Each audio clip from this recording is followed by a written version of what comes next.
Good morning. Xavier said yesterday afternoon went well. Yeah, and how about you, Ayaka? What were you up to yesterday? After we split up, Ayato went to see Udex Nervillette at the Palais Mermonia. I was originally thinking of going with him, but he said he could manage it himself. He told me to go see the sights around Fontaine and to enjoy the local culture. So I rode the aquabus with Yoimiya and visited the opera house on Aranias Island. Yeah, you wouldn't believe what we saw there! 2 mechanical puppets that were dancing together! You've already seen them, right? Yeah, those two! Amazing, aren't they? We sat and watched for quite a while. It was mesmerizing. Like we could keep watching them forever. Oh, it was the same for us the first time we saw them, too! Afterwards, we went swimming at the beach! Well, diving, to be exact. It was the first time I ever breathed underwater! I held Ayaka's hand and we counted down together. 3, 2, 1, and then splash! We were beneath the waves.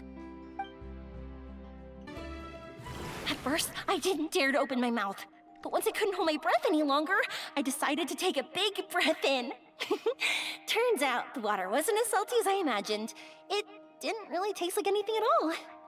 Before I knew it, I was breathing like normal down there. It was an amazing feeling. Ayaka said I was too nervous and needed to loosen my grip. She got used to everything way faster than I did. I knew that the Traveler could do it, so I had no doubt we could do it too. That helped me feel at ease as soon as we dove in. The underwater world in Fontaine truly is beautiful. I love seeing the Romaritime flowers blossoming underwater, like little candles lighting up the streets at night. Yeah, and there were so many creatures that we've never seen in Inazuma.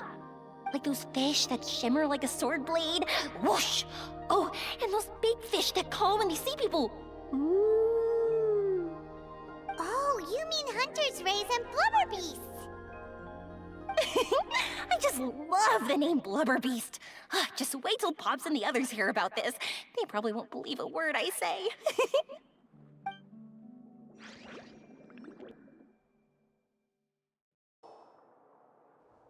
Yoimiya was down there for quite a while.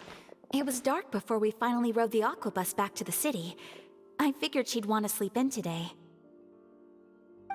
Yeah, even I was worried that I wouldn't be able to get up. I still felt like I was drifting in the waves when I went to sleep last night. But as soon as I woke up today, I remembered that we'd all be shooting a film together, and I was ready to go. Speaking of the film, where's everybody else? My brother and Xavier were speaking to the restaurant owner about using the place as a filming location. They should be here soon. As for the others, We're here.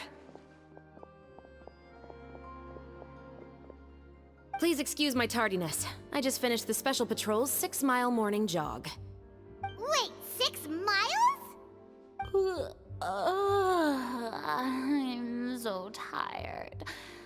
I heard you all chatting, so I decided to come down. I sure could use some of that endless energy everyone else has. Good morning, everyone. Morning.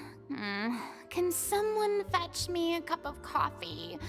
More milk, hold the sugar. Sure, I'd be happy to do that for you. No, you can't go anywhere. Please, have a seat over here so I can get started on your makeup. The last thing I want is coffee stains on my costumes. I can get the coffee. It's the perfect job for an assistant.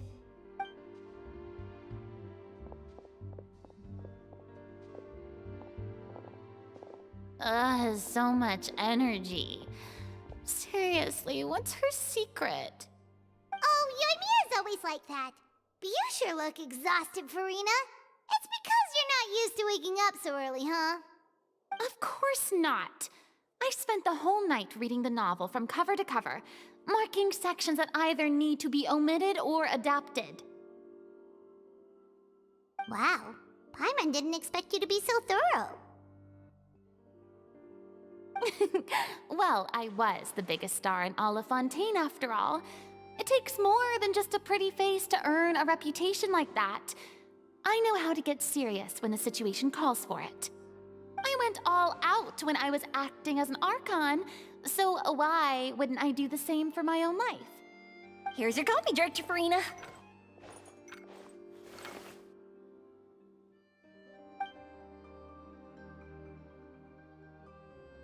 Oh, thank you. The sound of being called director and the aroma of coffee feels almost as refreshing as hearing the birds chirping in the morning. Ah, it seems everyone has managed to arrive on time. We've reached an agreement with the restaurant owner. We are free to use the second floor to shoot our film. Really? That's great! He is really looking forward to our film, and hopes that providing his restaurant as a filming location will attract more customers. Well then, Mr. Xavier, I'll leave the rest to you.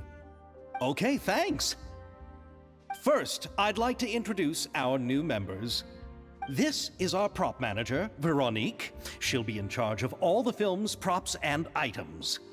And this is Bonneau, our lighting technician. He'll be in charge of lighting and illumination to set up each scene's atmosphere. Wow. Sure feels like we have some real professionals joining the crew now. First of all, please allow me to first express my sincerest gratitude to everyone in the crew. When my investor informed me yesterday that he wouldn't be able to provide the funds, I really thought that this was the nail in the coffin for this film. I had no idea that I'd find so many people willing to help me on such short notice. Thank you. Thank you all from the bottom of my heart. No need to be so cordial, Mr. Xavier. We're all honored to be a part of this. Your works made a profound impression on me when I saw them back in Inazuma. I am sure that someday, this film will be remembered as a prime example of cultural exchange between Fontaine and Inazuma. Yes, the story is the reason I agreed to join. I can't bear to even imagine what this film would look like without the very best director. Anyway, I would like to make a promise to everyone that as the producer of this film, I'll do whatever I can to ensure that everything goes as smoothly as possible. This is not just my film. It also embodies the thoughts and feelings of every person here, as well as the endless effort we are about to pour into it. So, without further ado, the Two Musketeers will officially begin filming now! You may take it from here, Director Farina. All right, listen up, everyone.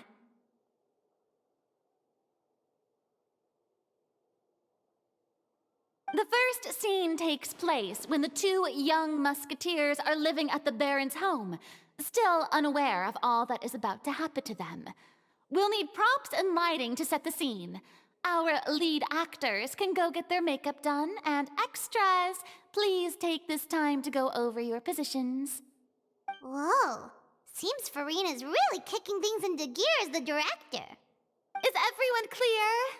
I don't want anyone traipsing around the set like umbrella finches. All right, cameras will start rolling as soon as the set is ready.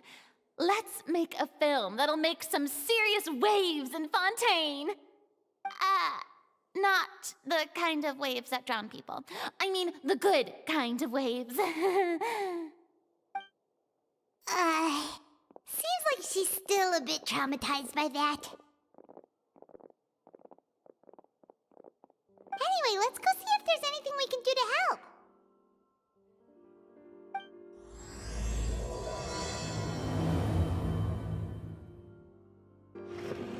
How about here? A little more to the left. You got it. Hey, Yoimiya, do you need a hand? No, I'm fine. You know, doing the lighting is kind of like designing a fireworks show. It's interesting to imagine what kind of atmosphere the lights will create. I heard that the Traveler will be operating the camera and Paimon will be the clapper loader, right? Those roles are just perfect for the two of you. Really? Is that because it'll be easy for Paimon to hold the clapperboard while flying? Well, sure, there's that, but that's not exactly what I meant. I just think that after all your journeys together, you two must have developed a super close bond and just naturally know how to work with each other. If I'm not mistaken, the director will want the cameras rolling as soon as the clapperboard goes clack. Oh, I see! It's amazing to see the magic behind filmmaking. Yoimiya, we need lights over there, too. Oh, on it! I've got to get back to work. Chat with you later. Oh, it's exciting to see so many people working together to bring the film to life.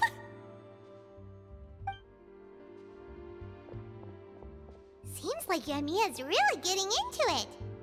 But she was right. We do have a super close bond, don't we? Paimon's really happy to hear that.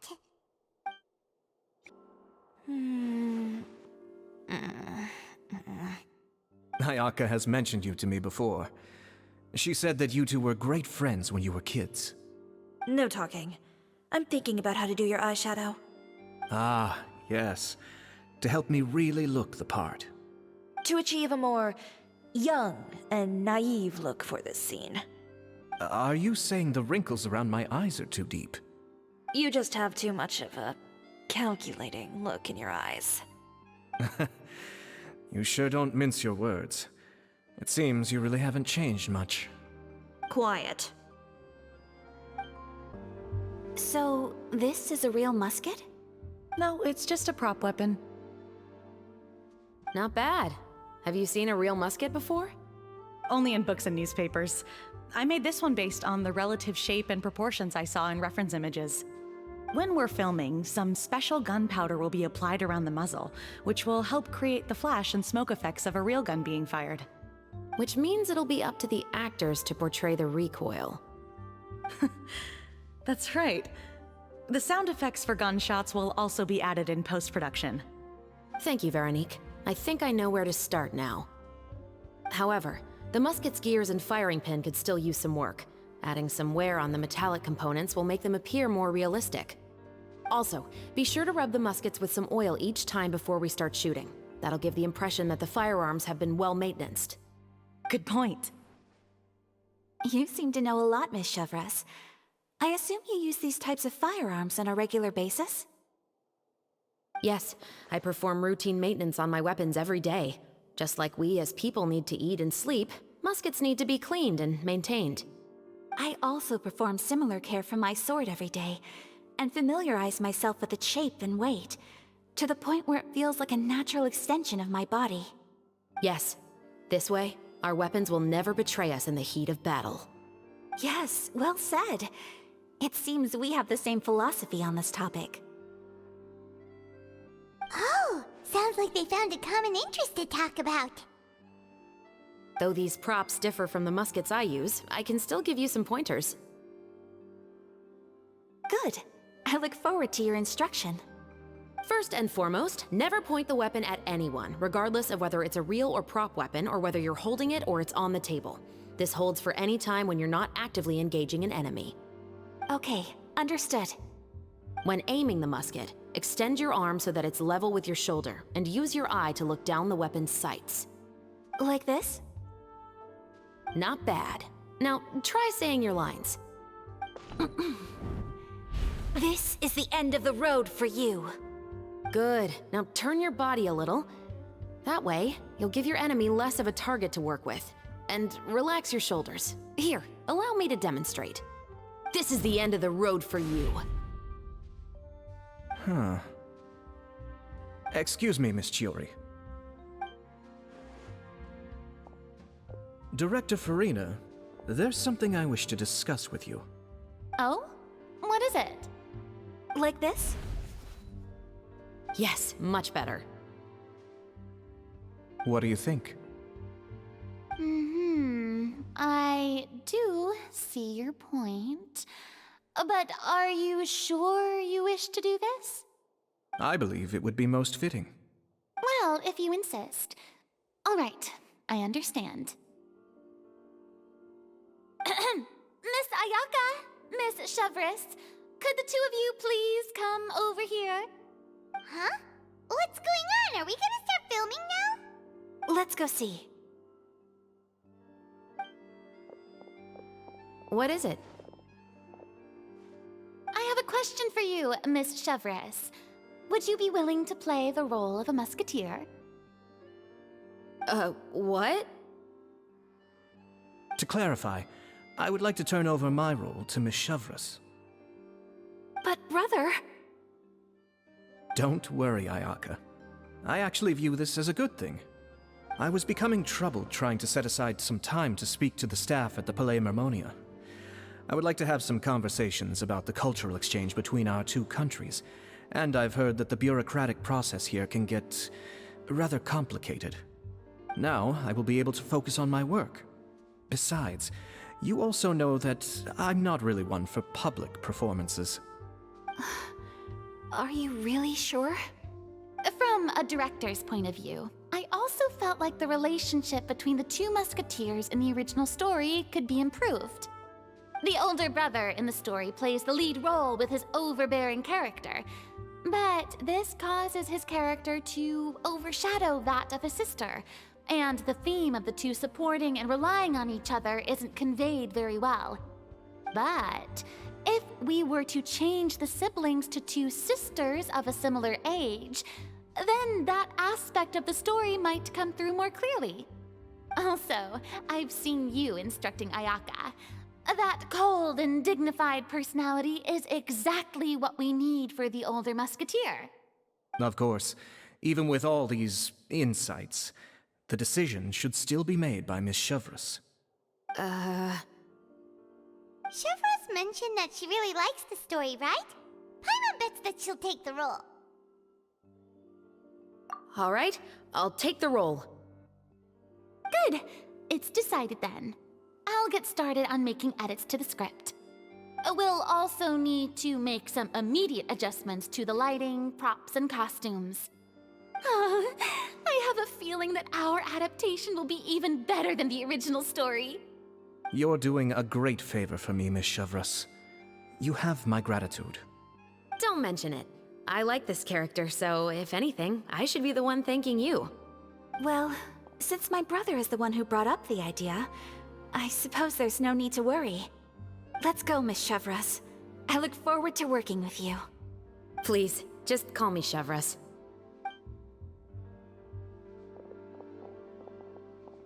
Seems like you're really going out of your way to solve the problem I was having with your makeup. Surely you jest, Chiori.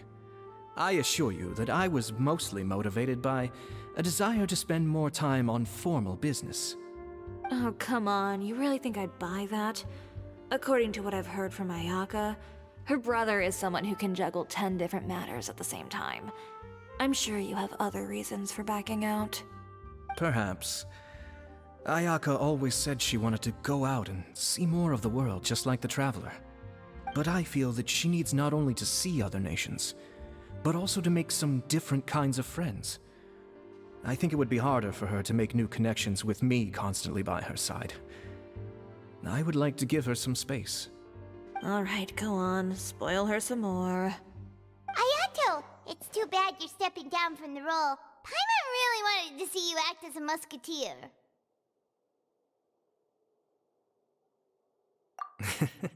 No need to poke fun at me. I'd wager that you also felt that I wasn't the best candidate for the role. It's a little hard for Paimon to imagine you saying those lines. Yes, I've made an appointment to meet some people from the Palais Mermonia. Now, I will have some more time to prepare. Traveler, get the camera ready! Paimon, get the clapperboard! Actors, to your positions! We're about to start shooting the first scene. Go on now. And please take good care of Ayaka. Yep, don't worry.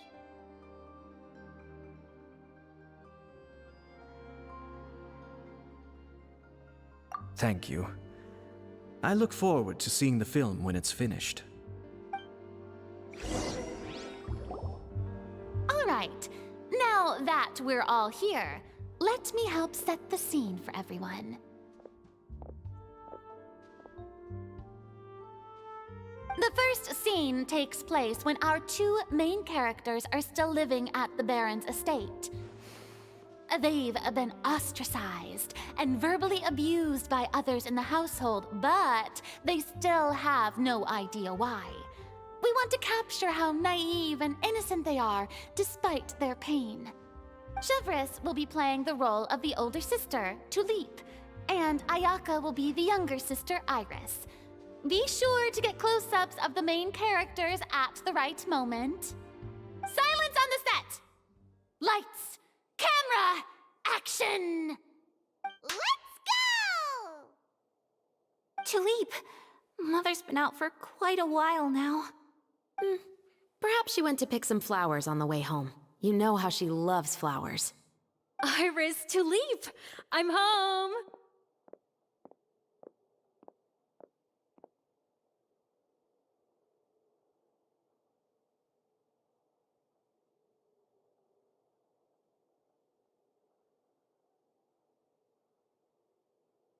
Mother! You were out for so long, we were beginning to worry about you. I'm sorry, but I'm back now, safe and sound. Here, I brought your favorite treat, apple turnovers. Mother, what are those bruises on your hand? Huh? What bruises? Oh, I must have bumped into something while I was working yesterday. But I didn't notice them this morning. Then perhaps they're from when I accidentally tripped when I was out just now. By the way, did you have fun playing at home? What's the matter, Iris? Well, we've realized that no one really wants to play with us. They even took Iris's doll and spat at us. And they even called us names. They said we were... Shh! It's all right, don't worry. Girls, listen to me. It doesn't matter what anyone says. Don't listen to them. No one can define you with such words. You both have wonderful lives ahead of you. Just like your names. You will both blossom like beautiful flowers. Maybe your time to blossom hasn't quite come yet, but one day, you two will bloom more beautifully than anything else. Don't let the soil you're in now ruin your future beauty. Understand? My dear daughters. And cut! Not bad. The actors' emotions were all on point. Let's keep that take. Also, if our clapper loader could avoid shouting at the start of the scene next time. Oh, got it. Great. I was a little worried that my nerves would get the better of me. What about you, Chevris? I felt fine. The lines weren't too difficult at all. Seems like Farina must have adapted the role nicely. You two were great. I couldn't tell it was your first time acting in a film. You should have more confidence. Thank you for your encouragement. Positions, everyone! We'll move on to the next scene after we try a few more camera angles.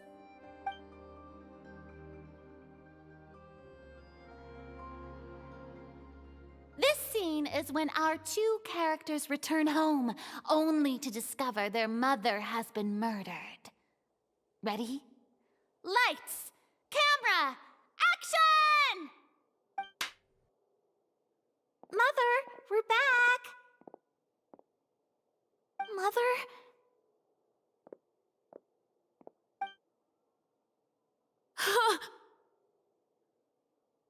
What's wrong, Tulip?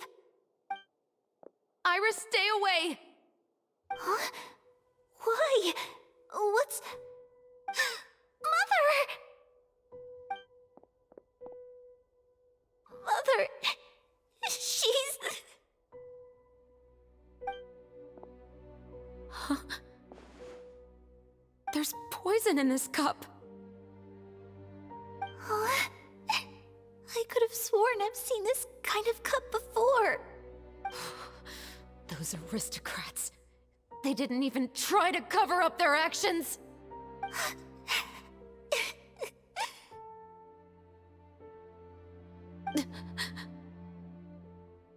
Iris, we need to leave this place. Leave? But now that Mother is gone, where can we even go? Anywhere. All I know is that we can't stay in this house. But are we just going to let them get away with this? We'll have our revenge, I promise you. Just not right now.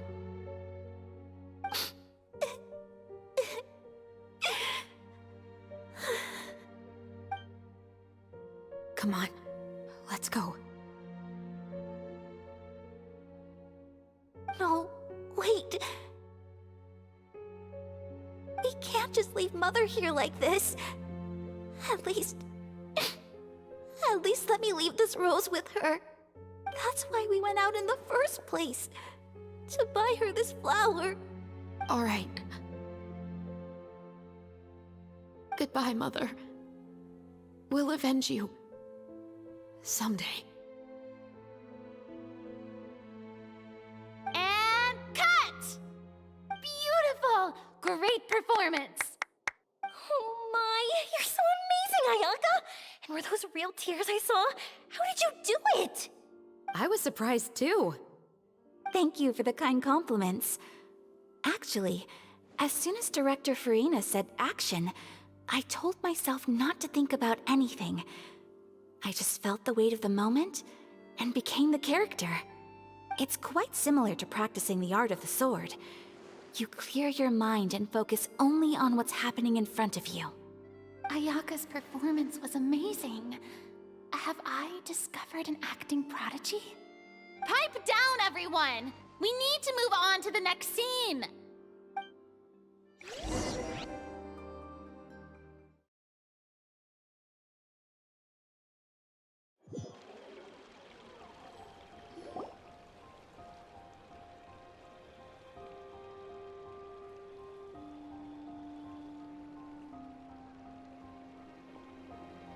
Huh? Are we done already? But Paimon wants to keep playing with the clapperboard. How do you feel, Traveler? Is your arm sore from holding the camera all day?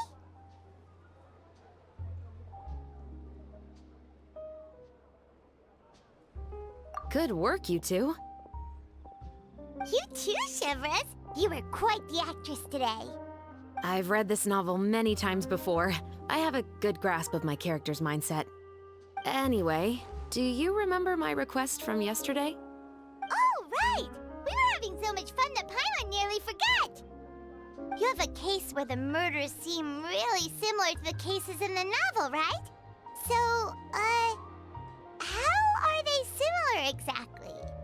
In the story, the main characters grow up to become two musketeers, always using their guns to carry out their revenge. And on each of the victims, they place a rainbow rose as a signal that they've returned.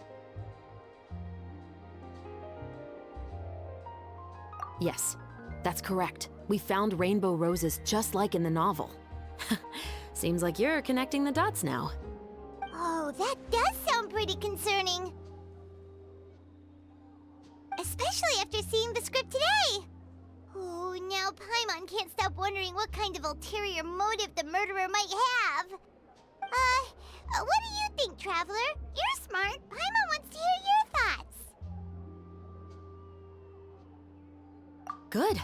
On behalf of Fontaine's Special Security and Surveillance Patrol, thank you for your dedication to justice. There's no time to lose. We should start investigating right away. Follow me.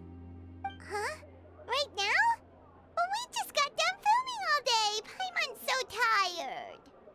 The most valuable intel always comes after nightfall. They are like small, remote islands in the middle of the sea. If you don't stay vigilant, you will pass right by them in the fog. That's how one of my favorite books always puts it, at least. So, where are we going right now? Let's start by checking out some workshops that sell mechanical components. If the culprit is making their own weapons, it's very likely that they'll visit those sort of places. Welcome to LeChaux's Clockwork Workshop. How can I help you? Hello. I'd like to know if anyone has purchased some special components lately. Special components? Sorry, could you be more specific? I mean the kind of components that aren't typically used for clockwork toys, but for firearms. Huh? For firearms? No, we don't sell those sort of things here. Don't misunderstand. I'm not here to cause any trouble. We are merely investigating a case, and we're hoping that you could cooperate.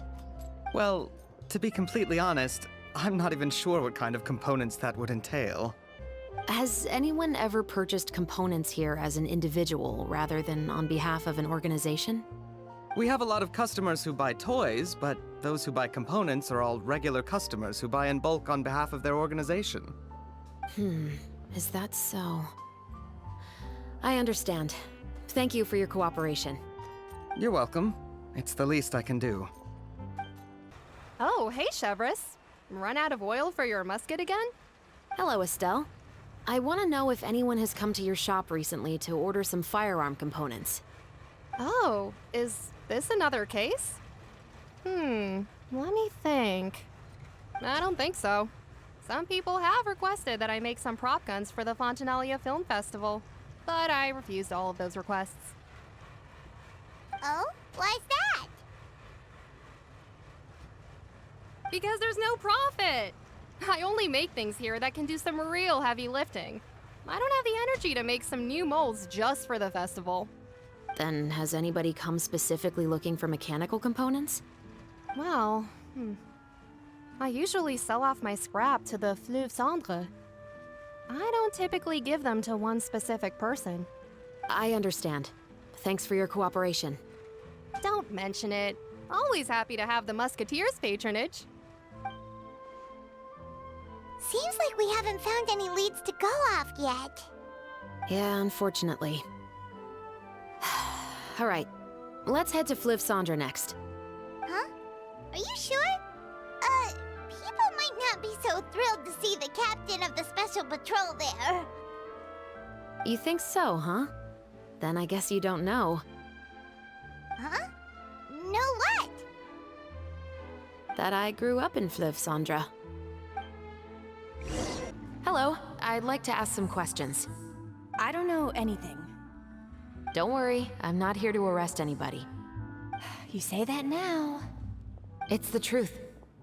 Here, take this as my guarantee. Wait, did Paimon just see what she thinks she saw? Is the captain of the special patrol bribing a citizen? Seems you're different from the other guards. What do you want to know? Have you heard anything related to muskets in Fleuve Cendre lately? Anything at all?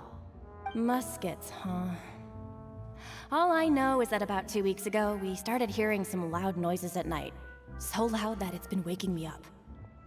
Were they gunshots? Possibly. It's hard to tell around here. Someone's house collapsing, a pipe exploding somewhere, it's all the same. But the noises I'm talking about definitely happened after I fell asleep. Do you know where the noises were coming from? I don't remember clearly. Is it that you don't remember, or that you need to think about it some more? You tell me. Then please, think about it some more. She's giving her even more Mora! The noises came from the end of the Southern Waterway. I came out and had a look for myself and I wasn't sleeping well, but I didn't dare get too close. That's all I know. All right, I'll take your word for it. Thanks for the pâte de fruits.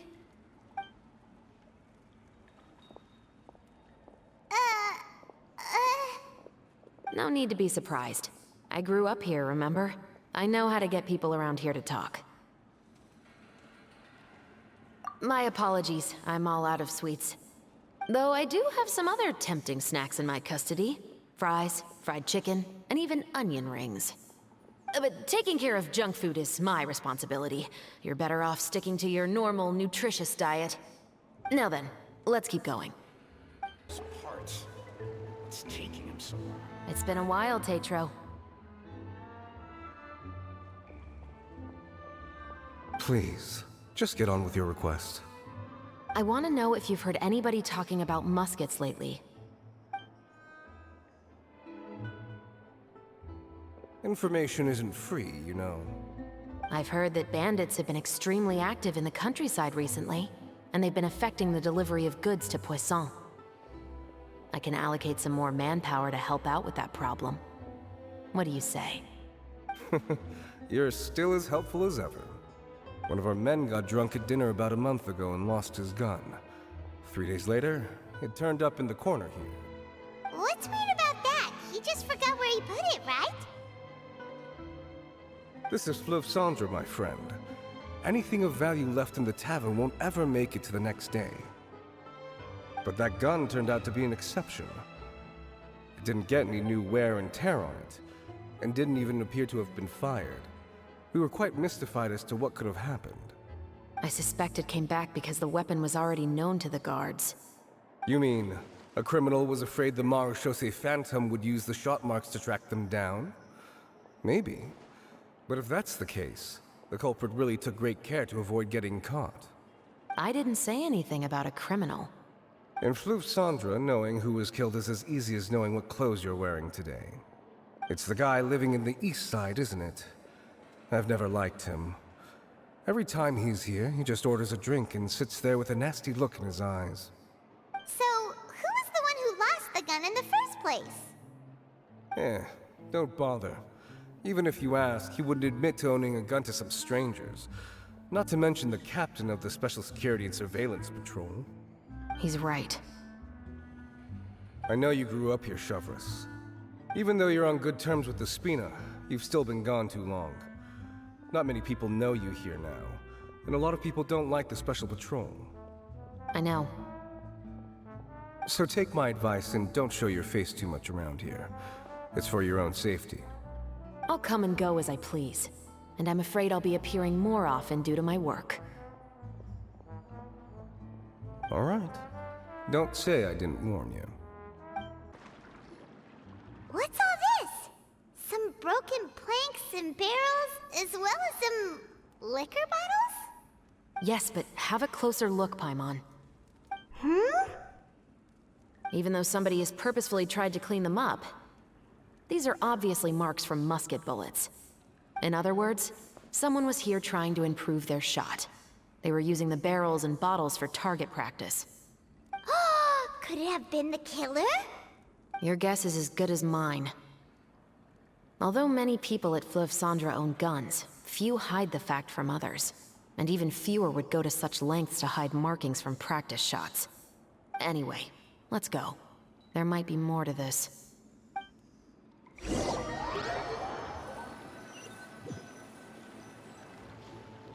Seems like that's all we'll be able to uncover for today.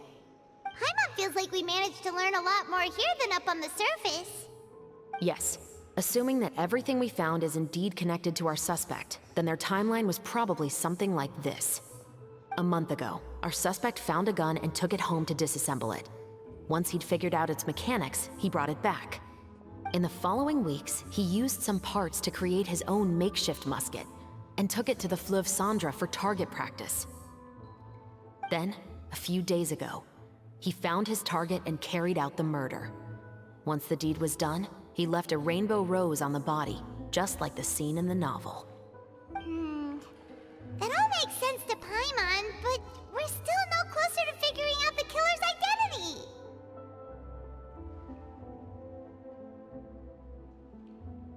The deceased was a resident of Fleuve Cendre. It's said that he was a poor, solitary man. Yeah, that's also something I'm trying to figure out. If we are indeed following the novel, and there's a story behind the murder, then this murder should be an act of vengeance. But according to our investigation, the deceased didn't have any enemies. He was no saint, but no one's heard of a rival who hated him enough to shoot him dead. Much less care to leave a rose on his body. What message is the killer trying to convey? And to whom exactly? We've thoroughly investigated that possibility. He claims to have spent the whole day at the Opera House on the day of the murder, and the staff there have confirmed his account. Okay, so he has an alibi. Not only that, he lacks a credible motive as well. He has a family of his own, and both of his parents are still alive. I've looked into his records. He was adopted at the age of 6, and all the proper procedures were followed. There are also records of him at an orphanage before then. In the story, the mother of the 2 musketeers was murdered after the children turned 10. Of course, he could have changed the children's ages, but I don't want to assume anything without evidence. More importantly, I've also had a chat with him in person. He didn't seem like the kind of person who would pull the trigger to kill a man. Then, what should we do now? We have all this new information, but it doesn't help us move forward. Investigations take time. I didn't expect us to catch the culprit in just a single day. How about this? Let's spend the next few days filming with the crew. We can continue the investigation once we're done with the film. I'm sure that given time, new leads will present themselves. Wait, but weren't you saying Intel is like small, remote islands in the middle of the sea just a moment ago? Wouldn't you just miss them if you were to stop looking? Ah, but the book had more than one reference to the islands, Paimon. Oh? What else did it say then? As long as you spend enough time sailing through the fog, you'll eventually come across an island.